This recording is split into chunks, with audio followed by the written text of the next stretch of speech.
اب آئیے میں ایک اور حدیث سے پاک آپ کو سنانا چاہتا ہوں تاکہ اس سے ہم عبرت حاصل کریں کہ انسان امتحان میں کس طرح سے کامیاب ہوتا ہے اور کس طرح سے ناکام ہوتا ہے۔ نبی کریم صلی اللہ علیہ وسلم ارشاد فرماتے ہیں، بنی اسرائیل میں 3 شخص تھے جو اللہ تبارک تعالیٰ 3 اشخاصوں سے امتحان لینا چاہا، ان تینوں کو آزمانا چاہا۔ ایک گنجا، دوسرا کوڑھ کے مرض میں مبتلا کوڑھی، اور تیسرا اندھا۔ اللہ تبارک تعالیٰ ایک فرشتہ کو بھیجا اور وہ فرشتہ آیا سب سے پہلے گنجا کے پاس اور آ کر کہا کہ میں اللہ کی جانب سے آیا ہوں، بتاؤ تمہاری کیا خواہش ہے تاکہ تمہاری خواہش اور تمہاری تمنا کو میں پوری کروں۔ وہ گنجا کہنے لگا کہ میرے سر پہ بال نہیں ہے، میری تمنا ہے کہ میرے سر پہ بال آ جائے۔ لہذا فرشتہ اپنا ہاتھ اس کے سر پہ پھیرتا ہے اور اس کے سر پہ بال آ گیا۔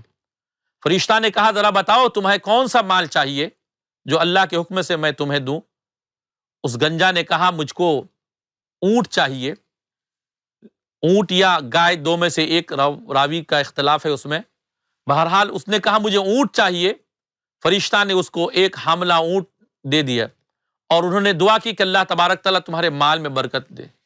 اس کے بعد آگے بڑھا، کوڑھی کے پاس گیا اور جا کر کہنے لگا کہ میں اللہ کی جانب سے آیا ہوں اور میں اللہ کے حکم سے تمہاری دلی تمنا کو پوری کروں گا، بس ذرا بتاؤ کہ تم کو کیا چاہیے اور تمہاری دلی تمنا کیا ہے۔ وہ کوڑھی کہا کہ میری تمنا یہ ہے، لوگ مجھ سے نفرت کرتے ہیں، لوگ مجھ سے گھن کرتے ہیں، لوگ میرے پاس نہیں آتے ہیں، میری تمنا کہ یہ مرض میرا دور ہو جائے، میری جلد صحیح ہو جائے، میرا چمڑا اچھا ہو جائے۔ فرشتہ نے اس کے اوپر ہاتھ پھیرا، اس کی بیماری دور ہو گئی، وہ بالکل صحیح ہو گیا۔ فرشتہ نے کہا ذرا یہ بتاؤ تم کو کون سا مال پسند ہے جو اللہ کے حکم سے میں تمہیں دوں۔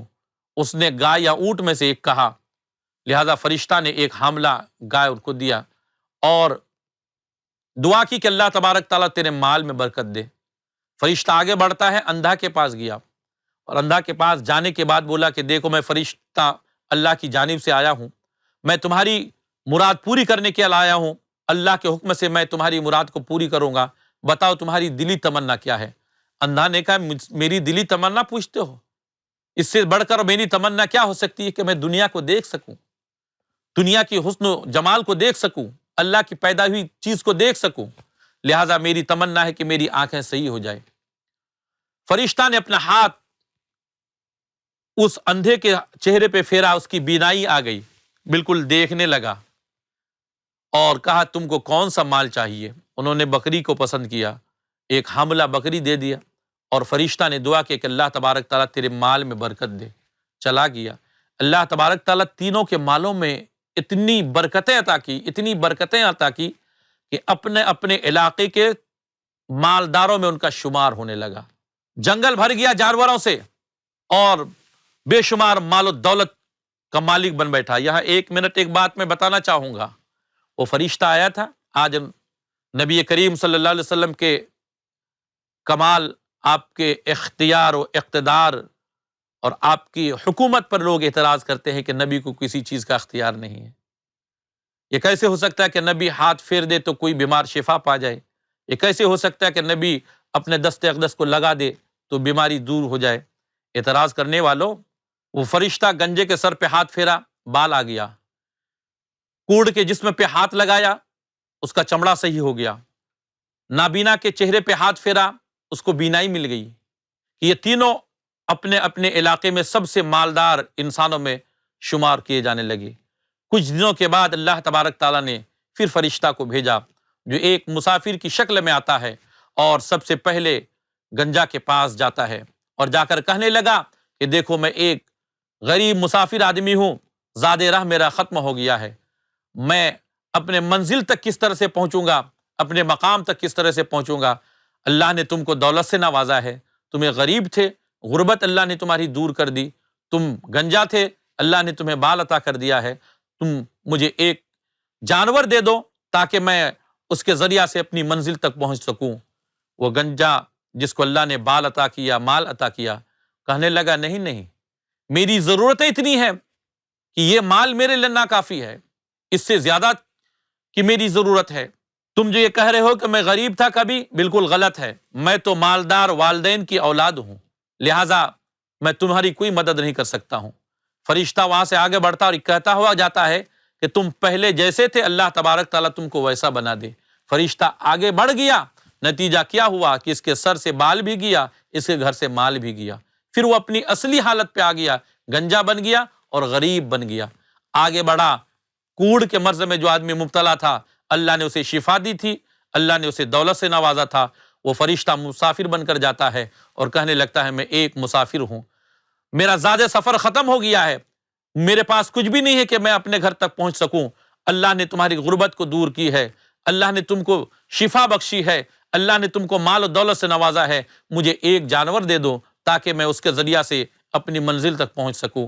وہ کوڑ کے مرض میں جو پہلے مبتلا تھا آج اللہ نے اس کو اچھا کر دیا، کہنے لگا نہیں، میری ضرورتیں اتنی ہیں کہ یہ مال میرے لیے ناکافی ہے، میں تمہاری کوئی مدد نہیں کر سکتا ہوں۔ اور رہی غربت کی بات، تو کبھی میں غریب تھا ہی نہیں، میں تو مالدار والدین کی اولادوں میں سے ہوں۔ وہ فرشتہ آگے بڑھتا ہے اور کہنے لگتا ہے کہ تم پہلے جیسے تھے اللہ تبارک تعالیٰ تم کو ویسا ہی کر دے، اور نتیجہ یہ ہوتا ہے کہ وہ مال و دولت سے بھی محروم ہو جاتا ہے اور اس کوڑ کے مرض میں وہ مبتلا ہو جاتا ہے۔ آگے بڑھا وہ فرشتہ جو نابینا کو اللہ تبارک تعالیٰ نے بینائی عطا کی تھی، وہ فرشتہ جاتا ہے اور جا کر کہنے لگتا ہے کہ میں ایک مسافر ہوں، میرا زاد سفر ختم ہو گیا ہے، میرے پاس کچھ نہیں ہے، مجھے اپنی منزل تک پہنچنا ہے۔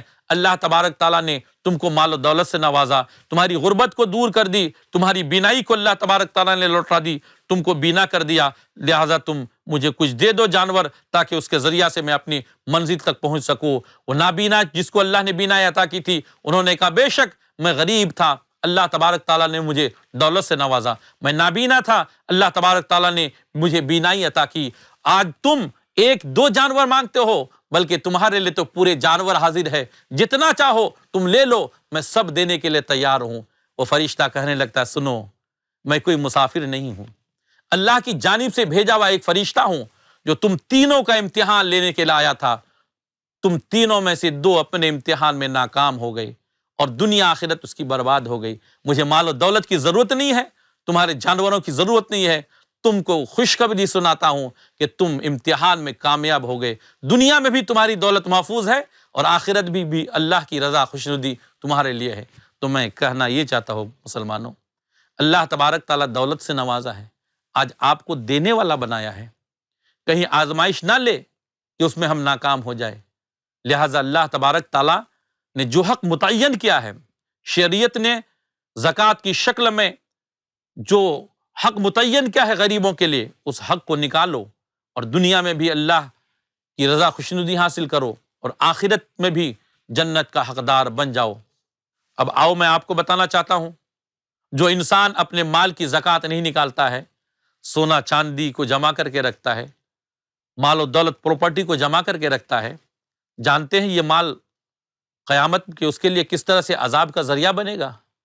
نبی کریم صلی اللہ علیہ وسلم ارشاد فرماتے ہیں، جو سونا چاندی کی زکوٰۃ نہیں نکالتا ہے، اس سونا چاندی کو پتلا بنا کر جہنم کی آگ میں گرم کر کے اس کے بدن میں داغا جائے گا، اس کی پیٹھ میں داغا جائے گا، یہاں تک کہ اس کے گوشت پگھل جائیں گے، پھر دوبارہ اس کو جہنم میں تپا کر پھر اس کے بدن میں داغا جائے گا۔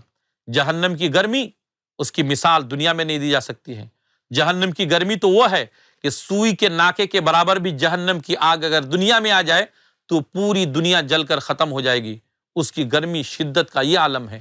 آج دنیا کی معمولی آگ کی گرمی کی تپش کو ہم برداشت نہیں کر پاتے ہیں، تو وہاں جب اس کو داغا جائے گا اس کو آدمی کیسے برداشت کر سکتا ہے؟ اب میں آپ حضرات کو زکوٰۃ کے بارے یہ بتاتا ہوں کہ زکوٰۃ کس پر فرض ہے اور کس کو زکوٰۃ دینا ہے۔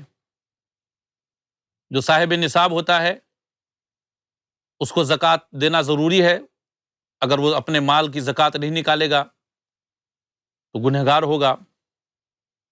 اب صاحب نصاب کس کو کہتے ہیں ذرا ہم وہ بھی بتا دیں۔ اپنے حاجات اصلیہ کے علاوہ اس کے پاس 7.5 تولہ سونا یا 52.5 تولہ چاندی یا اس کی قیمت یا مال تجارت ہو اس کے پاس، اور 1 سال مکمل اس کے پاس یہ مال ہو، 1 سال گزر جائے تب اس پر زکوٰۃ واجب ہوتی ہے۔ 7.5 تولہ سونا ہو مکمل یا 52.5 تولہ چاندی ہو یا اس کی قیمت ہو تو اس کو صاحب نصاب کہا جاتا ہے۔ اگر سونا یا چاندی دونوں اس کے پاس ہو تو چاندی کا جو نصاب ہوتا ہے اس نصاب تک پہنچ جائے تو اس پر زکوٰۃ واجب ہے۔ ایک مثال میں آپ کو بتاؤں، 52.5 تولہ چاندی کی جو قیمت ہے موجودہ دور کے حساب سے، اگر اس کے پاس 1 تولہ سونا ہے اور چند تولے چاندی ہیں، دونوں کو ملا کر اگر 52.5 تولہ چاندی کی قیمت ہوتی ہے تو وہ صاحب نصاب بنتا ہے، اس کی زکوٰۃ سال مکمل ہونے پر نکالی جائے گی۔ چاندی اور سونا زیور کی شکل میں ہو، برتن کی شکل میں ہو، کسی بھی شکل میں اس کے پاس ہو، اس کا زکوٰۃ نکالنا ضروری ہے۔ ایسے مال تجارت ہے، اس کا بھی زکوٰۃ نکالنا ضروری ہے۔ اب زکوٰۃ کب واجب ہوتی ہے یا پھر کن پر واجب ہوتی ہے وہ آپ کو بتانا چاہوں گا۔ مسلمان ہو، عاقل ہو، بالغ ہو، آزاد ہو اور مال اس کے پاس بقدر نصاب ہو اور مال اس کی ملکیت میں ہو، پورے طور پر اس کا مالک ہو، مال نامی ہو یعنی بڑھنے والا ہو، تو اس پر زکوٰۃ واجب ہو جاتی ہے۔ ایک صاحب نصاب مسلمان ہے لیکن نابالغ ہے تو نابالغ پر زکوٰۃ واجب نہیں۔ اسی طرح سے پاگل ہے تو پاگل پر زکوٰۃ واجب نہیں، پورا سال اگر اس کا جنون میں گزرتا ہے تو اس پر زکوٰۃ واجب نہیں۔ اور ایک بات اور بتا دوں میں آپ کو کہ زکوٰۃ مال پر واجب ہوتی ہے، جتنا مال ہوگا اسی حساب سے اس کی زکوٰۃ نکالی جائے گی۔ جانوروں پر بھی زکوٰۃ واجب ہوتی ہے تو اس کے مال کے اعتبار سے اس کو زکوٰۃ نکالنا پڑے گا۔ میں صرف اور بات ایک بتانا چاہوں گا کہ زکوٰۃ کس کو دیا جائے۔ یوں تو زکوٰۃ کے جو مستحقین ہوتے ہیں قرآن کریم میں اس کی بھی وضاحت کی گئی ہے، فقیر، مسکین، عامل، عازم، رقاب، فی سبیل اللہ اور ابن السبیل، وہ مستحقین زکوٰۃ ہیں جن کے بارے میں قرآن کریم میں ذکر کیا گیا ہے۔ فقیر وہ ہے جن کے پاس کھانے پینے کا کچھ سامان ہو لیکن نصاب تک نہ پہنچتا ہو۔ مسکین وہ ہے جس کے پاس کچھ بھی نہ ہو۔ مؤلفۃ القلوب جس کو کہا جاتا ہے کہ کسی کو اسلام کی طرف راغب کیا جائے، یہ احکام آج کل نہیں ہے۔ اور غلام ایسا جس کے مالک نے اس کو کہا ہو کہ میں تم کو آزاد کرتا ہوں، اتنا مال مجھے لا کر دے دو، وہ باتیں بھی آج نہیں پائی جاتی ہے۔ اور مسافر کے بارے میں بتایا گیا ہے، مسافر کبھی ایسا ہوتا ہے کہ سفر کے حالت میں بالکل کچھ بھی اس کے پاس نہیں رہتا ہے، ایسی صورت میں اس کو دے سکتے ہیں، اگرچہ گھر میں وہ کتنا ہی مالدار ہو، زکوٰۃ کا مال اس کو دے سکتے ہیں۔ عامل اس کو کہا جاتا ہے جو بادشاہ اسلام اس کو زکوٰۃ ادا کرنے کے لیے متعین کرتے ہیں، ایسے آدمی زکوٰۃ کی رقم لے سکتا ہے، زکوٰۃ کا مال لے سکتا ہے۔ اب میں آپ کو اور فی سبیل اللہ، اللہ کی راہ میں دین کے معاملات میں زکوٰۃ کی رقم، جیسے پہلے جہاد وغیرہ کی بات ہوتی تھی اس میں دیا جاتا تھا، آج مدرسوں میں دیا جاتا ہے، لیکن اس کی کچھ صورتیں ہیں، جب دیں تو آپ مدرسے میں بتا دیں یہ زکوٰۃ کی رقم ہے، تاکہ جہاں لگنے کی صورت ہوتی ہے اسی حساب سے اس کا استعمال کریں۔ ایک چیز میں آپ کو بتا دوں کہ کوئی اپنی بیٹی کو زکوٰۃ نہیں دے سکتا ہے، بیٹا کو زکوٰۃ نہیں دے سکتا ہے، ماں کو زکوٰۃ نہیں دے سکتا ہے، باپ کو زکوٰۃ نہیں دے سکتا ہے، دادا کو زکوٰۃ نہیں دے سکتا ہے، دادی کو زکوٰۃ نہیں دے سکتا ہے، نانا نانی، اور یعنی کہ جس سے وہ پیدا ہوا ہے اس کو وہ زکوٰۃ نہیں دے سکتا ہے، اور اس سے جو پیدا ہوئے ہیں بیٹا بیٹی پوتا پوتی اسی طرح سے اس کو زکوٰۃ نہیں دے سکتا ہے۔ لیکن اگر کسی کا بھائی غریب ہے، مستحق زکوٰۃ ہے، تو بھائی کو وہ زکوٰۃ دے سکتا ہے۔ بہن غریب ہے، مستحق زکوٰۃ ہے تو بہن کو دے سکتا ہے۔ بیٹی کو نہیں دے سکتا ہے، لیکن داماد اگر مستحق زکوٰۃ ہے تو داماد کو دے سکتا ہے۔ اور ایسے قریبی رشتہ دار جو زکوٰۃ کے مستحق ہیں ان کو دینا سب سے زیادہ افضل ہے۔ لیکن بعض حالت میں یہ باتیں سامنے آتی ہے کہ اپنا بھائی ہے، مستحق زکوٰۃ ہے، ان کو ہم کیسے کہیں کہ بھائی یہ زکوٰۃ کی رقم ہے؟ بہن ہے، غریب ہے، ہم اس کو کیسے کہیں کہ بہن یہ زکوٰۃ کا پیسہ رکھ لو؟ تو منہ سے کہنا کوئی ضروری نہیں ہے۔ آپ اپنے غریب بھائی کو اگر زکوٰۃ کی رقم دیتے ہو، غریب بہن کو زکوٰۃ کی رقم دیتے ہو، یا قریبی ایسے رشتہ دار ہے جو زکوٰۃ کے مستحق ہے، دینا اس کو جائز ہے، آپ زکوٰۃ کی رقم دیتے ہو تو اس کے لیے منہ سے زکوٰۃ کہنا ضروری نہیں ہے۔ آپ مٹھائی کھا لیں یا رکھ لو میری طرف سے، بچوں کو عید کے کپڑے سلوا کے دینا، یا کسی بھی بہانے سے آپ زکوٰۃ کی رقم ان کو دے سکتے ہیں۔ ہاں، سید زادے جو ہوتے ہیں، جو آل رسول ہے، اگرچہ وہ غریب ہوں لیکن زکوٰۃ لینا ان کو جائز نہیں۔ جو آل رسول ہے، سید ہے، اگر وہ مالدار ہے، صاحب نصاب ہے، تو ان کو زکوٰۃ ادا کرنا پڑے گا، لیکن سید زادے کو زکوٰۃ لینا جائز نہیں ہے۔ اگر کوئی سید زادہ ایسا ہے جو غریب ہے، مفلس نادار ہے، تو آپ ان کی خدمت میں نذرانہ پیش کیجئے، وہ قبول کر لے، یہ آپ کے لیے بڑی سعادت کی بات ہوگی۔ اس طرح سے آپ ان کے مستحقین تک صحیح طریقہ پر زکوٰۃ نکالیے، اس لیے کہ زکوٰۃ آدمی اگر نہیں ادا کرتا ہے، سونا چاندی میں ہو، مال تجارت میں ہو، یا کسی طرح سے بھی ہو، اگر وہ اس کی زکوٰۃ وہ نہیں نکالتا ہے تو آخرت میں جو اس کا انجام ہوگا، دنیا میں بھی کبھی اس کا انجام سامنے آتا ہے۔